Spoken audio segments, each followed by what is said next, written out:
అందరికీ శుభోదయం. నేను మీ విష్ణు కిషోర్, ఆస్ట్రోన్యూమరాలజిస్ట్ని. ఎవరి ఇంట్లో అయితే అశోక్ కుమార్ ఈ పేరుతో పిలువబడుతున్న మీ పిల్లలు ఉన్నారా? సో ఎవరి ఇంట్లోనైనా మీకు తెలిసిన బంధువుల్లో కానీ, మీ ఫ్రెండ్స్లో కానీ, మీ శ్రేయోభిలాషుల్లో కానీ, మీ శత్రువుల్లో కానీ అశోక్ అనే పేరుతో పిలువబడి ఉన్న వీళ్ళకి ముక్కు మీద కోపం, ముక్కు సూటితత్వం ఎక్కువగా ఉంటుంది. వీళ్ళు మెయిన్గా 4, 13, 22, 31 తేదీలో జన్మించిన, 8, 17, 26 తేదీలో జన్మించిన వీళ్ళు పుట్టినప్పటి నుండి వీళ్ళ తల్లిదండ్రులకి మహా అద్భుతంగా కలిసి వస్తుంది.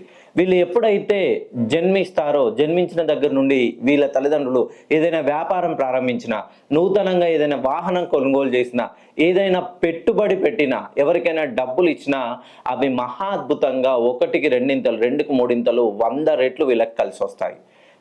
కానీ అశోక్ అనే పేరుతో ఇంటికి ప్రథమ సంతానమైన 5, 14, 23 ఈ తేదీల్లో జన్మిస్తే ఖచ్చితంగా వీళ్ళకి చిక్కులు తప్పవనే చెప్పాలి. ఎందుకనంటే అశోక్ ఏ అనే లెటరు మనకు ఆల్ఫాబెటికల్ ప్రకారం ఫస్ట్ నెంబర్లో ఉంటుంది. అదే ఓవెల్స్ పొజిషన్ తీసుకున్నా కూడా మొదటి పొజిషన్లో ఉంటుంది. కానీ వీళ్ళ జీవితంలో ఎప్పుడు ఏ పని చేసినా ఆటంకంతోనే ఆరంభం అవుతుంది. ప్రతి పనిలో ఫెయిల్యూర్. వీళ్ళు ఉద్యోగ ప్రయత్నం చేయండి, ఫెయిల్యూర్. వ్యాపారం ప్రారంభించండి, ఫెయిల్యూర్. ఏదైనా వాహనం తీసుకొని ఎంగేజ్కి చేయండి, ఫెయిల్యూర్. ఏదైనా పెట్టుబడులు ఇన్వెస్ట్ చేయండి, ఫెయిల్యూర్.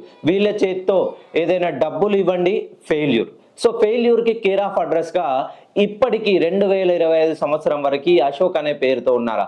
ఒక్కసారి మీ పేరులోని సంఖ్యాబలాన్ని సెట్ చేసి మీరు ఈ 2026ను ఈ ప్రపంచం సైతం మీ వైపు చూసేలా మీరు మహా అద్భుతంగా మీ తలరాతను చేంజ్ చేసుకోబోతున్నారు.